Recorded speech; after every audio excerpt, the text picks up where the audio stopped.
Good afternoon, Dr. Campa. Today I'm going to be going over the course project information. So for number 1, we have the first 8, 1, 2, 3, 4, 5, 6, 7, 8 packets here. First one's a server. The second one is also a server packet. Third one is a client. Fourth one is a server. Fifth one is a client. Sixth one is a server. Seventh and eighth are both clients as well.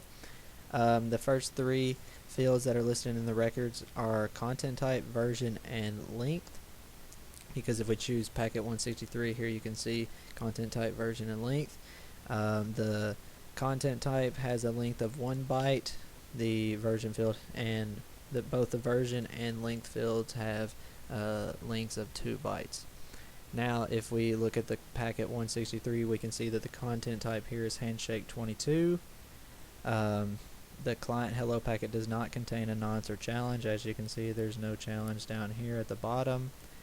This packet, however, does advertise the cipher suites, and we can see that the first one here has RSA public key algorithm configuration along with RC4 symmetric algorithm and MD5 for the hash.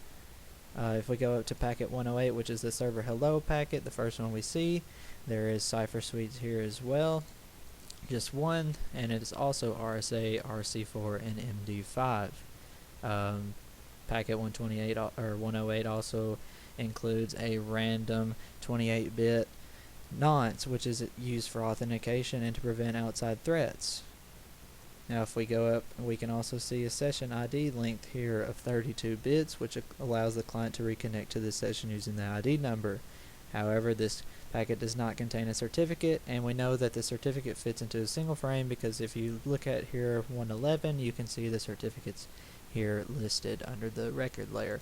Now let's go back up to 112, and we see here we have a pre-master secret. It is used for RSA encryption, which is a public key algorithm. It can create the master secret as well, and it is 128 bits in length. The purpose of the chain cipher spec record right here is to reuse some of the keys that were already exchanged between the server and client for future encryption. The length is 2 bytes. As you can see, once we click length, go down here, it's 2 bytes. The handshake message is being encrypted through the public, symmetric, and hash algorithms. The client sends this message to the server, as you can see the encrypted handshake message.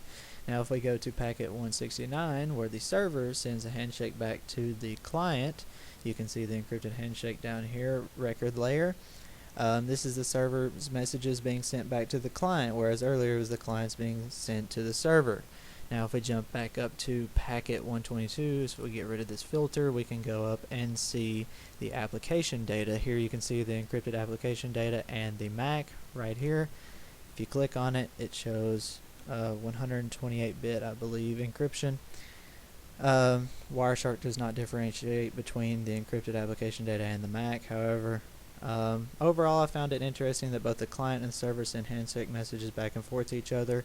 I did not think that the server would send one back to the client. I assumed that it was just the client sending the message to the server. So that's pretty much it for going over this course project. Thank you.